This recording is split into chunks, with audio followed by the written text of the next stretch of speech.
Ryan Tannehill is entering his fifth season as a Tennessee Titan, and I'm going to tell you why it's going to be a better looking year in 2023 than it has been the past two seasons.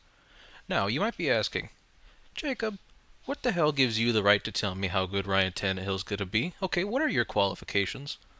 Well, pipe down, motherfucker. As you can clearly see here, I am a graduate from Titans University with a doctorate of Tennessee Titans football. If anybody knows what the fuck's going on over here, it's me. If the past 4 years have proven anything, it's that Ryan Tannehill's play is very much dependent on his surroundings. Ryan Tannehill is entering the season with easily the best supporting cast he has had since 2020. The offensive line looks to take a decent leap in 2023.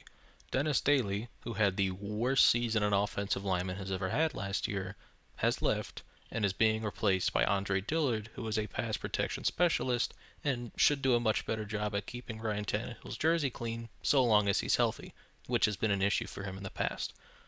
Peter Skoronski, who was drafted with the 11th overall pick, fills the void at left guard, which was left by Aaron Brewer, who is now kicking inside and playing center, which is his more natural position. It's the one he played in college, and it's the one he's better at. In the game against Green Bay last year, Aaron Brewer was forced to start due to a Ben Jones injury, and he looked fantastic. And he was also recently elected a team captain, so I'm really excited to see what we're getting from Aaron Brewer this year at center. At right guard, this is definitely a projected downgrade. Nate Davis goes to Chicago, and you replace him with Daniel Brunskill, who has been a very good depth piece for San Francisco and even has some really good tape against Aaron Donald, which you'd love to see from any offensive lineman, but he's certainly not perfect. And at right tackle, Nicholas Petit-Frere is suspended for the first 6 games of the season, leaving Chris Hubbard to start for at least those 6 games. And I'm not sure, based on what we saw in the preseason, if Nicholas Petit-Frere will even be a better option when he gets back. But at the very least, the left side and the center position of the offensive line look very promising this year. The weaponry in Tennessee this year is the best it's looked in quite some time as well. DeAndre Hopkins gets brought in. Traylon Burks is hopefully healthier in year 2, although he did have a scare early in the preseason. He is healthy now and is playing week 1 at New Orleans and hopefully continues to play. And Chig Okonkwo looked fantastic late in the season last year, and hopefully he carries the momentum and continues to be that football player this year. Titans also drafted Josh Wiley to be another pass-catching option at tight end, and Kyle Phillips, when he gets back off of IR, should give them a great option in the slot.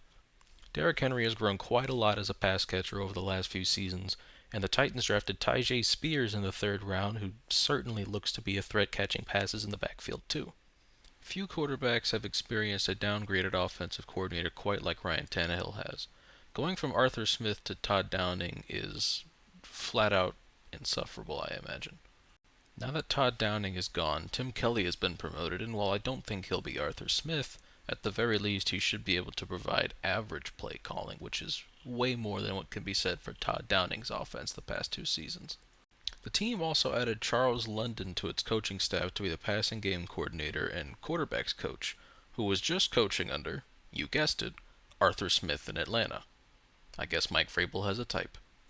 All in all, with projected better pass protection, better wide receivers, and better play calling, it's hard to imagine Ryan Tannehill goes anywhere but up this season, and while we may not see the highs we saw in 2019 and 2020, we will certainly see better than what we saw in 2021 and 2022.